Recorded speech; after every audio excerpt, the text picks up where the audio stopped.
Hello, all, and welcome to the 706th anniversary of the passing of Robert I, King of Scotland, or more colloquially known as Robert the Bruce. Serving as Scotland's king from 1306 to 1329, he is claimed to be by many the true and most famous hero of Scotland. So here at Turnberry Castle, the ruins of what many historians believe the birthplace of Robert the Bruce, will be erecting a statue and also rebuilding some of the castle in honor of his memory. So if you don't know about Robert the Bruce, he was a man who decided to go out and chase his legacy, to chase royalty and to chase independence for the nation that he so dearly loved. And he was a man of extreme dedication because his route to the throne was not one that was easy. It required a lot of effort and a lot of grit and a lot of determination.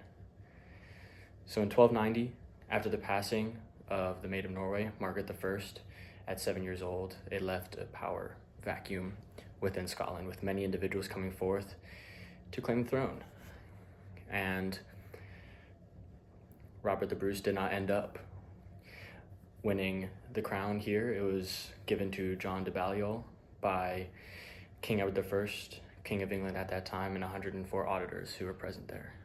But this did not sway Robert in the slightest. He decided to side with England in the invasion of Scotland to bide his time and to curry favor with the king, to potentially pull that political card later down the line. And so while Robert did switch sides between the English and Scottish, and it may seem contrary to his pursuit of the crown and his loyalty to his nation, it was not an uncommon practice at that time. And it cannot be denied the dedication to the throne and sovereignty of Scotland and to his family banner. There's no denying it. And furthermore, he went to such far lengths as to kill his political adversary, John Comyn, in a church, which provided some bumps along the way. But on top of his pursuit of the throne and his dedication to it, Robert was also a renowned military tactician. So he realized that after his little time away, after he had murdered John Comyn and then crowned himself king in the Castle of Scone, where Scottish kings or monarchs were traditionally crowned, he had to lay low for a few years after King Edward deemed him an outlaw. So he was an outlaw king, hiding off the Isles of Scotland and Ireland with his brother. He bided his time, and then he realized a pattern and formulated a plan when to strike. So in the wintertime, a lot of English soldiers and guards who were in charge of garrisons at Scottish castles to maintain control of the country would leave during the wintertime. And Robert and his forces soon realized that these were very opportune times to attack and take over castles. And after the passing of King Edward I due to dysentery, his son, who was of a much lower caliber military tactician as well as politician, was not quick to stop Robert in his advance. So Robert displayed his cunning, his intelligence, and his opportunism in the pursuit of his goals. And it was something to behold, because initially, after winning the crown, he lost a few battles, lost a lot of men, and lost his family.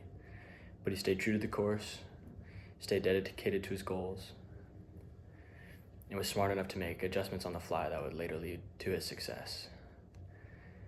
Now, obviously, being 706 years ago, there are a lot of legends and a lot of stories that circulate around a man with such prestige and honor and standing and high standing within society. And probably one of the most famous stories that have come out about his pursuit of the crown and his eventual liberation of Scotland and its formation as a sovereign entity aside from England is the story of a spider. When he was hiding in a cave with his brother, he was enticed by a spider that kept remaking its web over and over and over again till it was perfect. Despite the weather conditions, despite the animals that disrupted it, it kept re-spinning that web.